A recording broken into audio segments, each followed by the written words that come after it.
আমার কাছে চা আর সিঙ্গারা মানেই হচ্ছে চা অ্যান্ড চিল। সো আমাদের আশেপাশে আমার বাড়ির আশেপাশে যতগুলো চা অ্যান্ড চিল আছে সবগুলো তো আমার যাওয়া হয়ে গিয়েছে। এটা রিলস সেদিন দেখেছিলাম। যদিও বা আমি এখানে একেবারে একটা কাজে গিয়েছিলাম এবং খুবই গুরুত্বপূর্ণ একটা কাজে গিয়েছিলাম। তার ফাঁকেও চিন্তা করলাম যে এই চা অ্যান্ড চিলটা না ঘুরলে মনে হয় পাপ হয়ে যাবে। তো ইন্টেরিয়র দেখে তো আমার ভীষণ পছন্দ হয়েছে, কারণ একেবারে খোলা আকাশের নিচে। আর আমার যেটা সবচাইতে বেশি পছন্দ সেটা হচ্ছে একেবারে ন্যাচারাল ভিউ।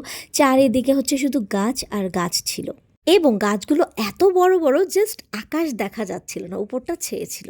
আর এই চায়ান চিলটা কিন্তু ২ তলা ছিল। হ্যাঁ, আমি নিচেই বসেছি, আমরা একদমই নিচের সাইডটাতে বসেছি, আর উপর সাইডটাতে আমরা যাইনি।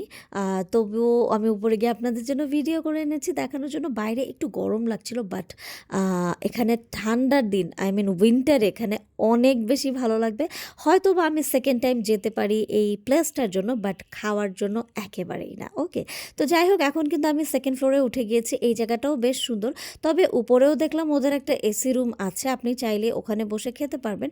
আর এই জায়গাটা একেবারে ওপেন স্পেস, এটা আড্ডা মারার জন্য একেবারে একটা বেস্ট প্লেস। হ্যাঁ, আমার এত পছন্দ হয়েছে জায়গাটা, বেশ সুন্দর, খুবই ভালো লেগেছে। বন্ধু বান্ধব আরও সবাইকে নিয়ে গেলে, বিশেষ করে আমার বোনদের নিয়ে গেলে এত মজা হতো, সবাই মিলে গল্প করতাম। বাট আমি তো আসলে গিয়েছিলাম একটা বিশেষ কাজে। তো যাই হোক, এই হচ্ছে সেকেন্ড ফ্লোরের এসি কম্পার্টমেন্টে, এখানে আপনি বসতে পারবেন। আর আর আমি আসলে উপর থেকে নেমে গেলাম, আরও ভিডিওস বাকি আছে।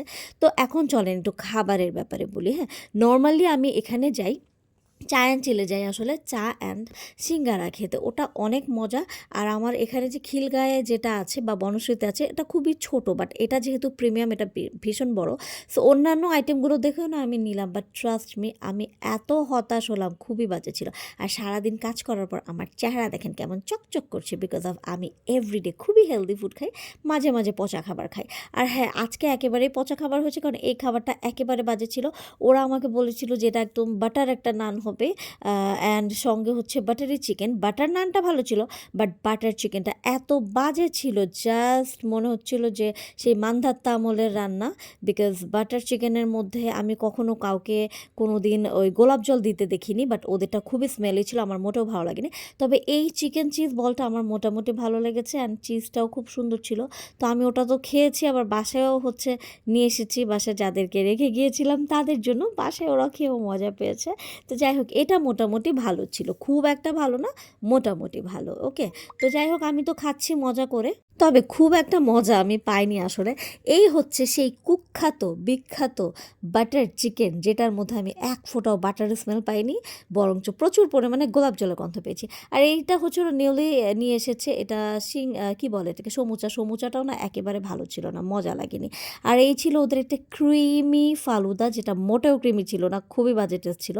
তো আমি যেহেতু আর খেতে পারছিলাম না, কি করব, বাটার নানটাও রেখে দিয়েছিলাম। এটা দিয়ে আমি এখন এই জীবনে প্রথম হচ্ছে আমি ফালুদা দিয়ে নান মিলিয়ে খাচ্ছি বাধ্য হয়ে, কারণ এটা ফেলেও আসা যাচ্ছিল না, আবার অনলি ওয়ান পিস বাসায়ও নিয়ে আসা যাচ্ছিল না, বিকজ বাসার জন্য আমি অন্যান্য ফুড নিয়েছি।